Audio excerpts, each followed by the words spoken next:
It is Sunday, March the 11th, 2018. And this is the Techpedition Podcast. How's it going, man? Oh, man, it's going quite well, sir. Quite well. What you been up to, man? Same old, man. Same old stuff. Same old stuff. Nothing going down in the KC? Yeah. May have some new facility soon. Yeah, we're looking into moving, so hopefully still in Kansas City, right? Yeah, still in Kansas City, just a few miles down the road from where we are now. But hopefully, I'll have a dedicated space. As you can see right now, I'm in a bedroom. But if all goes to plan, I'll have a nice basement to do all of my extracurricular technology. The man cave. Yeah, I'm reluctant to call it a man cave, but call it the man cave. Pretty much the man cave. Pretty much, that's been my dream for some time now, is to have a man cave. So, no, dude. Actually, I was at the Mississippi Anime Fest on yesterday. You went? Yeah, it was quite interesting. Cool. Yeah, I mean, I didn't go as like me or anything. I just went to check it out as a fan. Yeah. Which I think, man, I'm so out of it on what's hot in anime right now. I didn't know any of the references to characters. It's just like I'm stuck in the 90s. Yeah, it's funny with me because like, and I even hate to admit this because I love anime so much, but like anime cons freaking weird me out, man. Like, how so? They just weird me out. Like the cosplaying, and not necessarily the cosplaying, but like most of it's just it's just so bad. I don't know, man. The cosplay was pretty awesome. But I know that most people that do that put a whole lot of work into it. So, like, I'm not trying to poop on what they're doing, but I don't know. It's just not. I guess it's just not for me. I've submitted some music videos to like Anime Weekend Atlanta, which is like the huge one in Georgia. And I've always wanted to go to Otakon, but we have a few here. We actually had one a couple weekends ago, but it's. My wife's like 8 months pregnant, so it's really hard for me to get away right now. So, maybe sometime in the near future I'll be able to hit one. Yeah, man, but I definitely need to get caught up on all the anime happenings and, all these new shows I haven't even, seen. Oh, yeah, man. But yeah, it was an interesting time. It was fun. And I actually love the cosplay. I love seeing it. So I don't know. There's so much, which I mean, cosplay to me, that's not really an anime thing. Yeah, true. I mean, any of the comic book, Comic-Cons, they're going to have people cosplaying. So, and it weirds me out there too. So, yeah, man, it's just a personal thing, I guess. And plus now, man, it's like more Overwatch stuff than anything. Like people love the freaking characters in Overwatch. It's pretty crazy. Yeah. Overwatch gets a lot of love. So, shall we jump to it? Yeah, man, let's talk some tech, dude.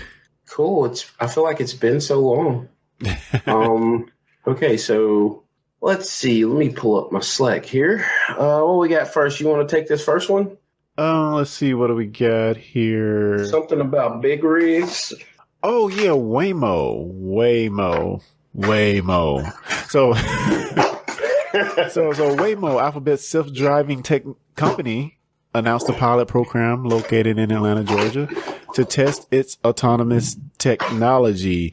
Beginning next week, the test will focus on, well, I guess technically this week now, the test will focus on self-driving trucks and will begin hauling cargo to Google's data centers. So that is pretty darn interesting. Of course, these cabs are going to have drivers to back it up in case anything goes wrong. But yeah, man, it's kind of cool to see how driverless technology is actually, seems like pretty soon it's going to start impacting, some of the cargo based, 18-wheeler drivers and stuff like that going forward.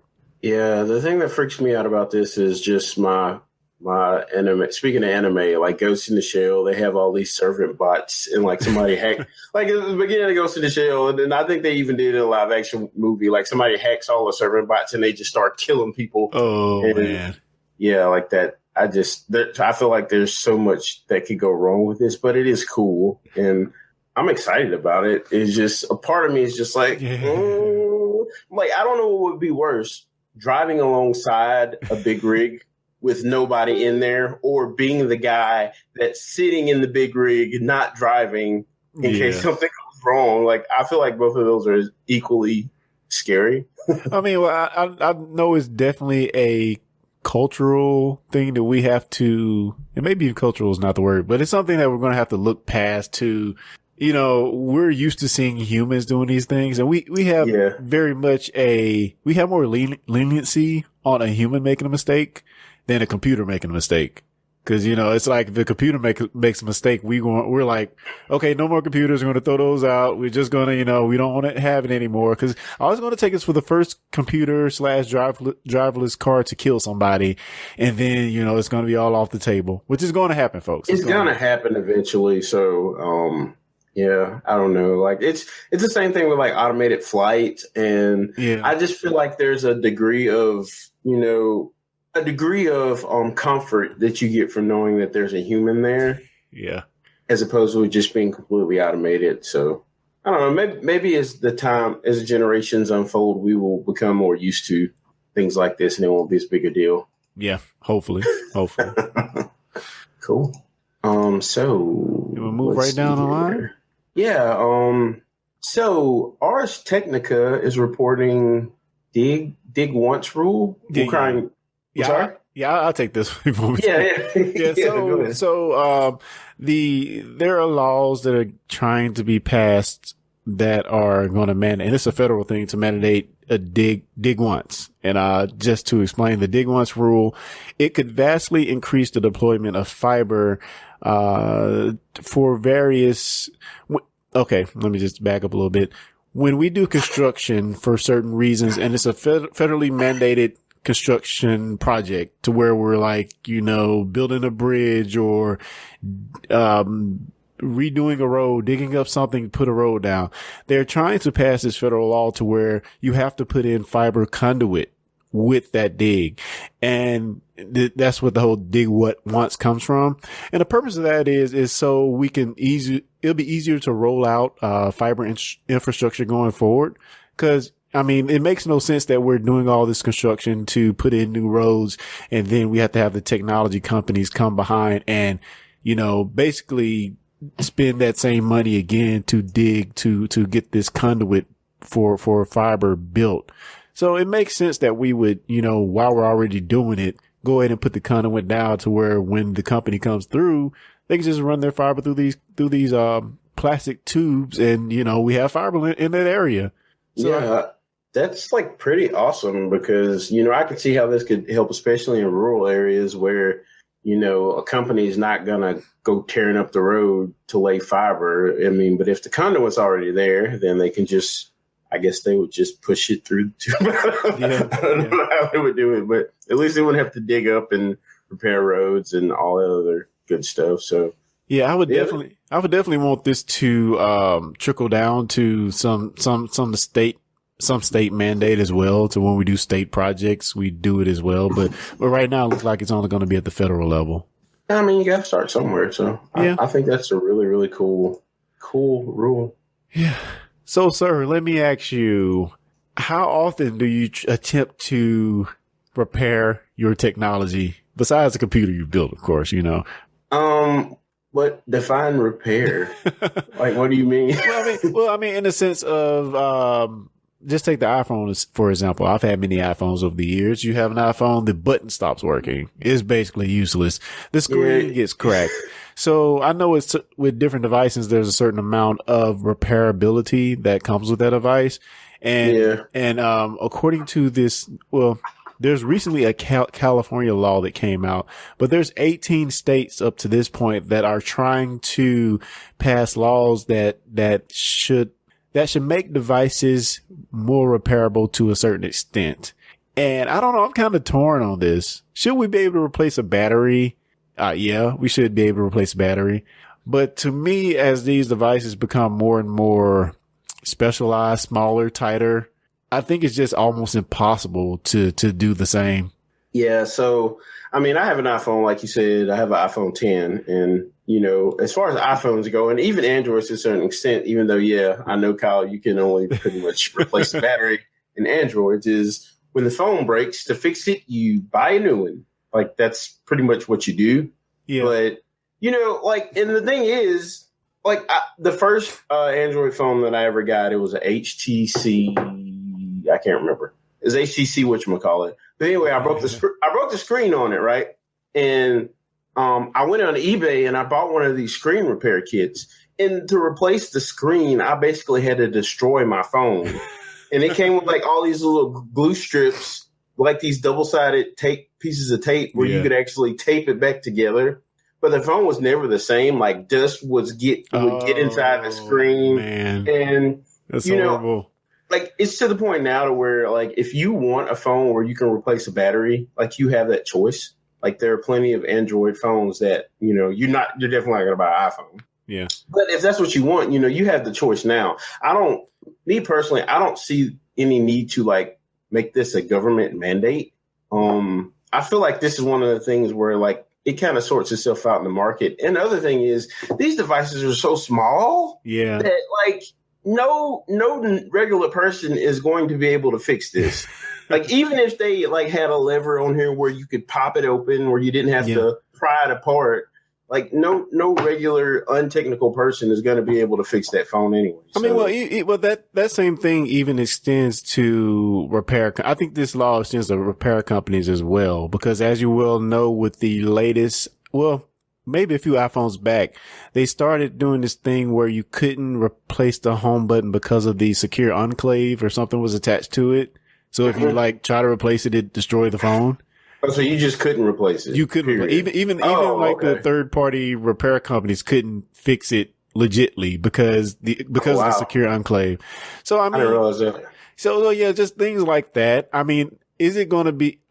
Are we going to be able to repair every facet of our phone? No, but I do think in the cases to where it's applicable, I think we should be able to replace some things. If not us, at least a repair company down the a repair company down the street. And I know iFixit, they do like a repairability score with every device that comes out. Mm-hmm. Like, I don't know. I'm kind of torn on this. Again, like you said, I don't think it should be like federally mandated or I guess these are states passing the laws, but it's just weird. Yeah, I kind of feel like technology may be how like some gun enthusiasts feel about guns. Like I don't want the government in too deep on technology because like some of this stuff, if you do something that people don't like, they're just not going to buy your product, Yeah, that's true. I feel like that's one of those things where, like, if Apple came out with some crazy rule on a new iPhone where, it was only good for a year and you had to subscribe to it, just some ridiculous thing, they're just not going to buy it. It's like that. We don't need a law for this, but I don't know. Yeah, as we will know, all it takes is a few things for a company to be knocked off the totem pole, and somebody comes in and they leave iPhones and go to Android, which is a superior device. Yeah. Oh, like people are busting at the bit to like down companies for like injustices now. So like it's like you would be crazy to step too far out of the box. Yeah, because if you do, you're going to get vilified. So that's true. Again, like I don't think the law is necessary, but I don't know. I don't like the fact that even if you had the parts, you couldn't fix the home button. Like that's kind of messed up. But yeah. And for me, like every iPhone I've ever owned, every single one of them, I've broken. I've cracked every screen. I've owned probably 3 iPhones. I've cracked the screen on all of them. And I've tried to fix some of them and I was never able to do it myself. So, yeah. One thing I will say about the iPhone though, like if you do break the screen, a lot of people don't notice. So if you have an iPhone, this is a 10. It's pretty awesome. I never really talked about it before on the cast, but yeah, I went to the dark side. AT&T had a buy one get one free, so me and my wife got iPhone 10s. But anyway, the thing I like about the iPhone is if you do break the screen, all you have to do is take it to the Apple Store and pay $100 and it'll fix it. And I mean, you can't really ask for anything much. If you go to iFixit or whatever, one of these other repair companies, they're going to charge you probably more than that. So yeah, that's true. That's one thing I will say about the iPhones is like you can pay $100 and you're probably going to spend half that if you buy the screen off eBay anyway. Yeah. So you might as well take it to the source and get it repaired. Man, I mean, it added to the fact that these things are upwards of $1,000 now for a phone. It's just, man, I don't know. Yeah. And I will just say this as well before we move on, that I am not a iPhone or Android purist. Like, if my brother knows, like, I jump back and forth. It just depends on how I feel at that particular time when my cell phone renewal was up, because I've jumped from Android. Well, I was a hardcore BlackBerry person, and like I never wanted a touch screen because it didn't feel right. But I bought that HTC Desire or something. And I was like, okay, this is cool. And then from then on, I was just jumping back and forth. But yeah, like you, I cracked my fair share of iPhone screens. So yeah. Yeah, man. And moving right along. So Oculus Rift, or Oculus, the company owned by Facebook, had a few problems this past week. Oculus Rift headsets stopped working on March 7th thanks to an expired security certificate, causing part of the Rift app to crash and prevent access to its VR software. Yeah, they've already issued a fix for this, but I still want to bring it up. As a web developer / developer period, I've seen instances to where... I've seen this happen in production where a certificate fails and then you just start having problems. Yeah. But by the same token, I mean, this is Facebook here. I mean, they shouldn't let this happen. So, I don't know. Yeah. I too have been party to expired certificates bringing down infrastructure.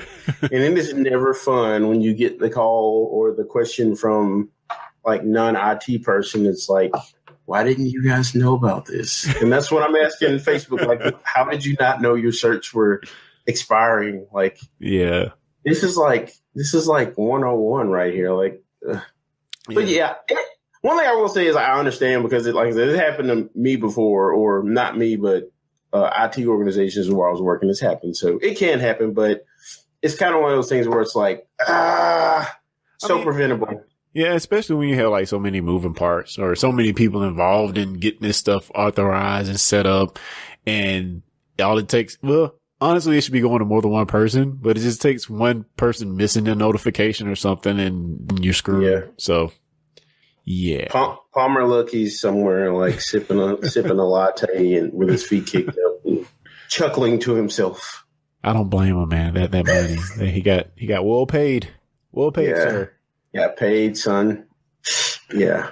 Okay. Well, let's keep going. Oh yeah. So, I know you guys have heard me talk about FreeSync before. Basically, it's adaptive sync. If you play a lot of PC, this doesn't happen as much on console games because most console games are locked. So basically, with console games, what happens is they find out the settings and everything to make the game run at a constant frame rate, and they pretty much lock the frame rate. It can dip, but it can't go above that. But in PC games, there's so many variables that, you can do vertical sync, which locks your refresh rate. But the thing about vertical sync is it introduced input lag. So you're not your character or your gun or whatever kind of game you're playing, it's not as responsible.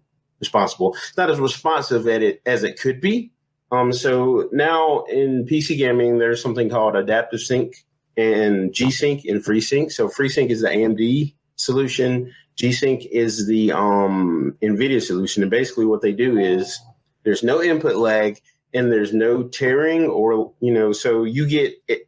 Basically, it dumps the frame buffer of your video card instead of your monitor just updating, just kind of like a dumb update, like 144 or 60 or however, whatever your refresh rate is. Let's say 75 frames a second, whereas normally the monitor is just like, it's drawing those 75 frames, whether it has something new from the computer or not. It basically locks that refresh rate to your video card's frame buffer, and you only get a new frame to your monitor when the card draws a new frame. So there's no lag, there's no tearing, there's no any of that. And I feel like I'm moving my hands too much. But anyway, I said all that to say that The Verge has reported that AMD is bringing Xbox One X and Xbox One S FreeSync capability. Wow. FreeSync 2 to be exact. Normally FreeSync and G-Sync is normally just supported on DisplayPort, but obviously there's no DisplayPort adapter on the Xbox One X or S. So in FreeSync 2 you can do it over HDMI. So that's really cool. I think it's interesting to see how this will be implemented. Yeah. I feel like they could get more graphical detail, because the thing about it, like if you have adaptive sync, you won't notice the frame drops quite as much. So it can make like a game that's jumping between, let's say, 60 or 30, 45, and 60 frames a second with adaptive sync. It makes those like when a frame rate drops, you don't notice it as much. So it just leads to smoother gameplay. And like I said before, the input lag also is a good benefit of that. So do we know if Microsoft front loaded the Xbox One S and X hardware with something that would allow this, or is this a different cable spec, or I mean, what are we going with here? Well, I know the thing is, I know that AMD GPUs for quite a few generations have supported FreeSync. So these two consoles are using a custom AMD GPU. So technically, they've always had this capability. The thing is, it's just they haven't really taken advantage of it, mainly because of the HDMI limitation. But with FreeSync 2, and you can actually buy some Samsung. I know Sam's Club, they sell a few Samsung monitors that actually do FreeSync over HDMI. Oh, really? So it doesn't technically have to be FreeSync 2, but I believe that's the technology that they're using to implement this. Basically, all they have to do is turn it on in the software driver or the driver for the video card. And I mean, the hardware can already do it. So I guess in a way they front loaded it, but I don't think they ever I don't know if they necessarily planned for this, but it's still a cool thing nonetheless. And doesn't your monitor have to be FreeSync compatible? Yes. You have to have a FreeSync monitor. I'm assuming that there are going to be some FreeSync TVs coming out. Yeah, that's crazy. But the thing about FreeSync as opposed to G-Sync is, with G-Sync, the NVIDIA one, you have to have specialized hardware inside the monitor. Whereas with FreeSync, you don't really have to. It doesn't cost anything to make a monitor FreeSync capable. You know, you don't have to add any physical hardware to it. It's really just dependent on the video card you're using. So, gotcha. It won't be. I don't think it'll be that much, or cost really anything extra for Samsung or Vizio or whoever, to put FreeSync in their new television line that comes out this year. And I mean, if you think about it, you know, we have HDR, we have 4K. This could be the next big buzzword for televisions. And I feel like you might laugh when I say this, but it might actually even come into play with some like Blu-ray players and some Blu-ray players and movies, because I was going to say, aren't our movies pretty much locked at 24 frames per second? Well, yeah, movies are locked at 24. Television's like 29.97 or something. But the thing is, your television doesn't know that. It's still updating at 60 hertz. Yeah, so basically what they can do, and this is just total conjecture here. What I'm thinking they can do is turn this on the DVD player, and you get that 24 frames a second output from your television, where it's not interpolating frames. Because basically what they do, I don't know if they do this on Blu-ray or not, but I know on DVDs they would take that 24 frames a second movie and they would do something called inverse telesign, where they would take that 24 frames a second, they would turn it into 29.97 to match the refresh rate of the television. So like that's why if you pause a DVD, you would get some frames that would be like, they'd be like weird, and they'd have the interlacing lines and stuff. Whereas with this, you wouldn't necessarily have to do that, and you would get a more true to cinema experience. Yeah, it makes me kind of think about, I know, what's the movie, Your Name, that me and you were kind of talking about? Your Name. But do we know what is the frame rate of the DVD? Because I know the file we had was showing 60. Are there DVDs out there, or Blu-rays out there that are 60 frames per second that you know of? I don't. I do know you can buy. I know the Blu-ray comes 60 frames a second, I believe. Oh, really? Actually, I don't even know that. I know you can buy the video like digital, that's 60 frames a second. I don't know if the Blu-ray is 60 frames a second. I know that it was like, if you watch it in a movie theater, like I did, it was 60 frames a second in a movie theater. But that's a good question. I'll have to do some research on it. I'm not entirely sure. Cool. Okay, I guess we'll move on. I'm sure I bored you enough with frame rate speak. That's quite awesome, sir. Let's go here. So this week, Google Maps, you can get Mario as your little triangle thing.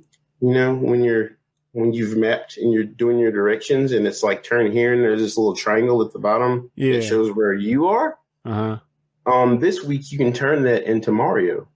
So March 10th was Mario Day. Get it? MAR 1010. Oh, that's kind of a clue.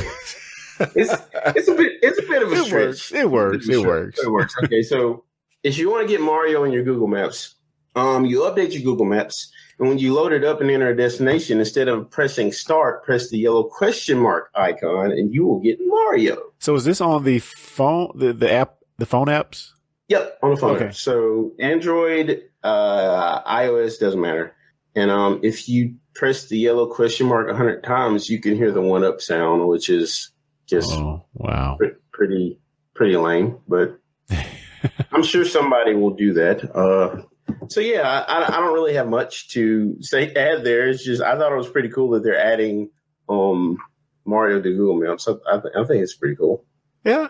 That's neat. I mean, Google is all for doing the themed events, because I know they do it. I mean, of course, everybody knows they do it on their homepage on Google.com for certain days and stuff like that. So, yeah, this makes me wonder: do they have some type of deal with Nintendo to actually do this, or is it just like them just paying homage? Yeah.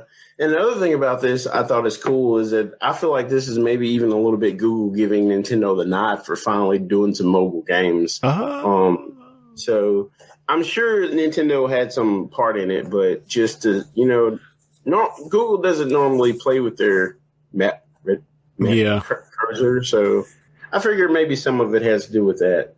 It seems like I remember them doing something in the past where they did something to their map. And I can't remember what it was. It seemed like they did something for some day or event, or I had to look that up. But I will too. Yeah, this is definitely cool. Yeah. So shall we move on? Wow. I didn't even notice this next story. Wow, that's huge. Yeah, it's pretty huge. So, Fortnite, which is somewhat taking over the world right now, it's going to have PC, Mac, and mobile crossplay, which is interesting because I didn't even know there was a mobile version. So I know when this game was originally beta tested, like something came out that where it said people were saying they saw Xbox people and PlayStation people pop up across platforms for like probably an hour or two in the demo, and then they cut it off. So I guess they were serious about that. Yeah. At one point it was turned on. So, I guess they're turning it back on. There's no word on PlayStation 4 yet. Hopefully they come to their senses and allow this. I don't see how them letting this game be crossplay can hurt them at all. I just feel like Sony and Microsoft's kind of switched places. Maybe it's because of their position in this console generation. Well, literally they've switched places. So I guess that makes sense. Now that they're the top dog, they're like, no, we don't want to help you guys at all.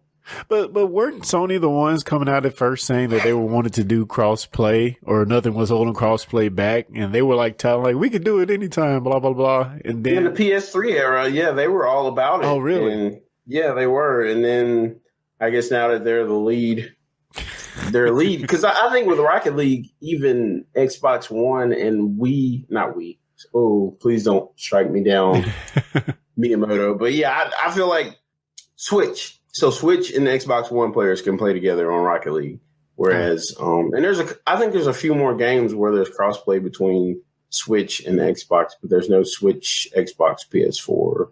Yeah. There's PS4 and PC, but no anything else. Yeah, it seems like there's quite a few PS4 and PC. I know there's Street Fighter as well as, like you just said, Rocket League. So, yeah, I just wish they get their act together. I can't really, to do this is a huge shift. To actually have true cross-platform would be a huge shift. But I think that it definitely can happen. If we just, if the companies just swallow their pride a little bit. It's probably more about dollars, to be honest. Yeah, I think the thing Sony's afraid of is people having to register for a Microsoft account, because I think for some of the games on Switch you have to register for a Microsoft account or something. There's some weird thing there. I'm not sure what it is exactly, so don't quote me on that. But I think that may have been the main reason they were hesitant. But hopefully we'll see more games like this in the future that, you know, open the floodgates, let people play. Because I mean, Fortnite isn't going to influence yeah, I'm sorry if you like Fortnite, but Fortnite isn't going to influence your decision on whether you buy a PS4 or Xbox. It's not a system seller. So, like, I just don't see the danger in them doing this. But yeah, agreed. Cool. So, do we have anything else? I think we've pretty much run the gamut. I don't know. I don't think I have anything that I can think of that just jumped out at me this week. Cool. So, so we have quite a few projects going on. My brother Clarence, you want to talk about some of the other things you got going? Or? Yeah, well, we have Discussing Trek, formerly known as the STD Podcast, a Star Trek Discovery podcast. So yeah, me and you on that. It's kind of the season is over, so we're kind of doing filler stuff. We're going to go back and maybe talk about some of the older series. But yeah, we have that along with, I do another podcast called Discussing Who, where we talk all about Doctor Who and, everything Who related. And we also have something called Discussing Comics, where it's more, pretty much everything else, but it's more comics related. So yeah, if you guys are into that, please check either one of those out. Cool. And I guess that's it for us this week. Hi, Mom. I noticed you're watching, so hope you enjoyed our Nerd Fest. And we'll see you guys next week. Yeah, thanks for everybody joining the chat. Peace. Very, very quick. Expedition. Very, very quick. Expedition. Very, very quick. Expedition. Very, very quick. Expedition. I can't beat that. I just smells burnt and dusty. Hey guys, don't miss an episode of the Techpedition Podcast. For more information, go to techpedition.com/subscribe. TECHPEDITION.com.